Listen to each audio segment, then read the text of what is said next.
Hi everyone, welcome back to our third youth message. As our summer heats up, I hope that you all stay safe out there. And remember that the virus is still very much with us, and so we have to make sure that not only are we keeping ourselves safe, but we're keeping everybody we care about safe too. Today we're going to be looking at the end of the Gospel of Matthew, the story of Jesus commissioning his disciples. He is sending them out in order to do ministry and be the church, very much in the same way that we commission people to do ministry in our church. People like our deacons and our elders and our teachers, just to name a few. I'm going to invite you to pause now and read our story in Matthew, chapter 28, verses 18 through 20.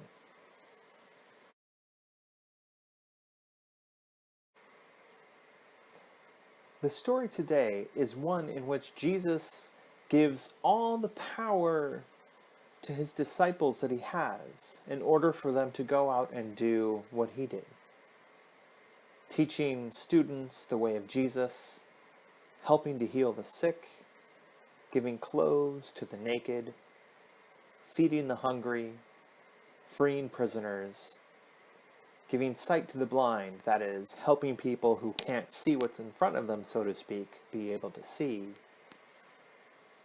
Setting people free from those things that hold us down, and loving as they had been loved.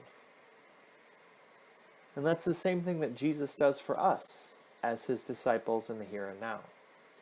And this power that we read about that comes to the disciples comes to them from Jesus, because Jesus is in a relationship with God, whom he calls Father.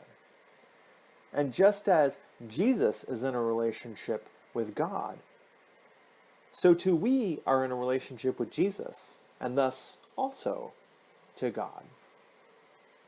And because Jesus gives us this gift of the Holy Spirit, well, now we find ourselves in relation to the three of them.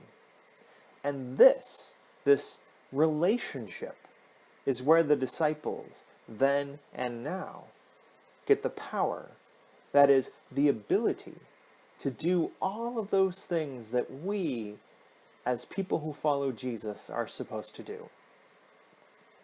Now, I'm not talking about some sort of like supernatural power, right? We're not all superheroes. Although perhaps you are, and don't worry, I'm not going to blow your cover if so. But rather, this is the power to go out into the world and to show the world who Jesus is.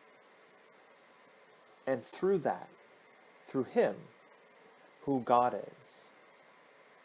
This power is the power of community. Because what Jesus teaches us about God is that together, there is strength. Together we are powerful.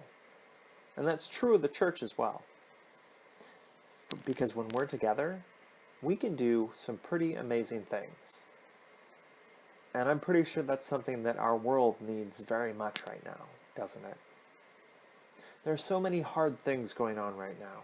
Things that we, as the church, need to deal with.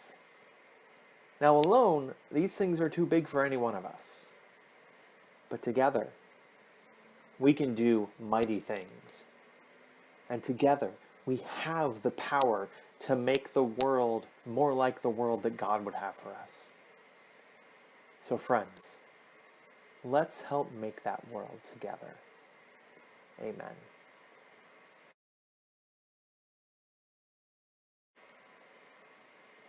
Again, if you have any questions about the things that I've talked about today, or especially if you have any questions about God, last Sunday, after all, was Trinity Sunday, where we really emphasized the, if you will, threefold or triune nature of God.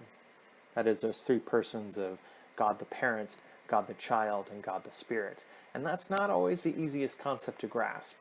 So let me know if you have any questions. And before I go, I have an announcement for you all. You should be hearing from one of your Sunday school teachers soon, because we're going to do something really good and really hopefully cool this summer. A kindness challenge. Stay tuned, friends. I hope you all are staying well and that you have a wonderful week. Please know that you are loved and that nothing could ever change that. Take care, and may God bless you.